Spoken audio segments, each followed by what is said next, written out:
আসসালামু আলাইকুম। নবম শ্রেণীর বিজ্ঞান অনুশীলন বইয়ের দ্বিতীয় অধ্যায় বায়ু দূষণ। এই অধ্যায়টির গত পর্বে বা গত ভিডিওতে আমি এ পর্যন্ত আলোচনা করেছি। এখন এখান থেকেই শুরু করব। তাহলে চলুন শুরু করা যাক বাড়ির কাজ। বাড়ির কাজের এখানে প্রথম যে বিষয়টি রয়েছে এই বিষয়টি পড়ে নিবা।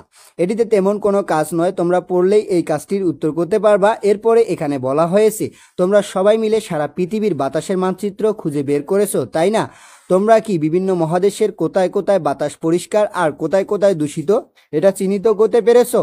তোমরা সবাই মিলে একটু খুঁজে দেখো তো বিভিন্ন মহাদেশে, এশিয়া, ইউরোপ পরিষ্কার বাতাস আশেপাশে প্রকৃতিতে কি কি আছে, আর দূষিত বাতাসের আশেপাশেই বা কি কি আছে, কোথায় নগরায়ন বেশি বা শিল্প কারখানা বেশি কিংবা বনের পরিমাণ বেশি, একটু লক্ষ্য করে দেখো। এসব তথ্যের জন্য তোমরা পত্রিকা কিংবা বই ইত্যাদি সাহায্য নিতে পারো।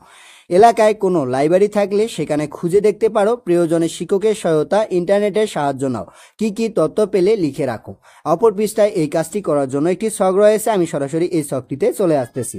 ছকের এখানে প্রথমে মহাদেশ, তারপর হচ্ছে পরিষ্কার বাতাস কোথায় কোথায় আছে, এরপরে সেই অঞ্চলের আশেপাশে কি কি আছে, এরপরে দূষিত বাতাস কোথায় কোথায় আছে, এরপরে সেই অঞ্চলের আশেপাশে কি কি আছে। এখন এখানে প্রথম মহাদেশের নাম হলো এশিয়া। তাহলে এশিয়ার এখানে পরিষ্কার বাতাস কোথায় আছে? তাহলে এশিয়ার মধ্যে পরিষ্কার বাতাস আছে সিঙ্গাপুর।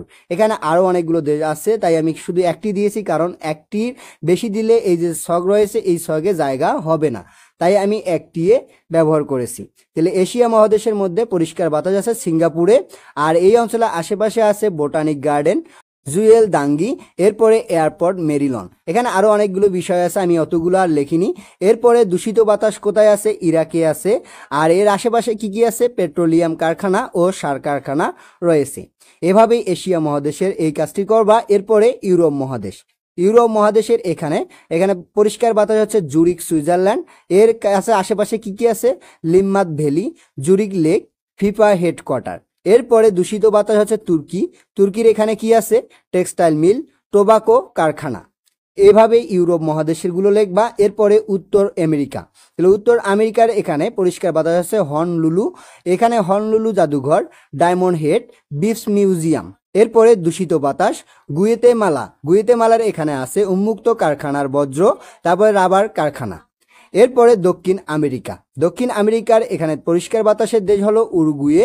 এরপরে উরুগুয়ের আশেপাশে কি আছে? পোর্ট অফ মন্টিভিডিও, কারাসকো বিমানবন্দর। এরপর আছে কি? পেরু, দূষিত বাতাসের অঞ্চল। তাহলে এখানে কি আছে? মাইনিং এবং ন্যাচারাল গ্যাস ইন্ডাস্ট্রিজ, প্রচুর যানবাহন। এভাবেই দক্ষিণ আমেরিকার কাজটি করবা। এরপরে অপর পৃষ্ঠায় এই ছকের বাকি অংশ রয়েছে। এখানে মহাদেশ হচ্ছে আফ্রিকা। এখানে পরিষ্কার বাতাস কোথায় আছে? রাওয়ান্ডা। রাওয়ান্ডার আশেপাশে কি আছে? ভিরাঙ্গা পর্বত, ভ্যালকনাস ন্যাশনাল পার্ক। এরপরে দূষিত বাতাস আছে কোথায়? সাদ এ। এর আশেপাশে অঞ্চল হচ্ছে যে ওয়াটার টাওয়ার, জাতীয় জাদুঘর। এগুলো হচ্ছে দূষিত বাতাস। এরপরে অস্ট্রেলিয়া। অস্ট্রেলিয়া মহাদেশের এখানে দেশের নাম হচ্ছে বা দূষিত পরিষ্কার বাতাস যাচ্ছে লনসেন্সড। লনসেন্সডের এখানে তামার নদী, কুইন ভিক্টোরিয়া জাদুঘর। এখানে আরও অনেকগুলো বিষয় হয়। আর দূষিত বাতাস হচ্ছে আর্মি ডেল। তারপর হচ্ছে এখানে আশেপাশে আছে বুশ ফায়ার ইউনিট, মাইনিং কারখানা।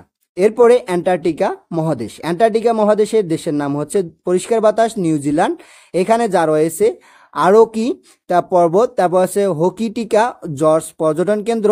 আর দূষিত বাতাস হচ্ছে চিলি। চিলির এখানে wood burning unit, tourism industry. এভাবেই এখানে এই যে মহাদেশগুলোর নাম, পরিষ্কার বাতাস কোথায় পাওয়া যায় তার নাম, এর আশেপাশে কি কি অঞ্চল আছে সেগুলো লিখতে হবে। এরপরে দূষিত বাতাসগুলো স্থান, মানে দূষিত বাতাস যেখানে পাওয়া যায় তার নাম, তারপরে এর আশেপাশে কি আছে সেই বিষয়গুলো লিখতে হবে। তাহলে এভাবে এই ছকটির উত্তর করবা। তাহলে আজকে এ পর্যন্তই। এর পরবর্তী ভিডিওতে আমি এর পরের দেওয়া কাজগুলোর উত্তর নিয়ে আলোচনা করব। ধন্যবাদ সবাইকে এতক্ষণ সঙ্গে থাকার জন্য। ভিডিওটি ভালো লাগলে লাইক এবং সাবস্ক্রাইব করবেন।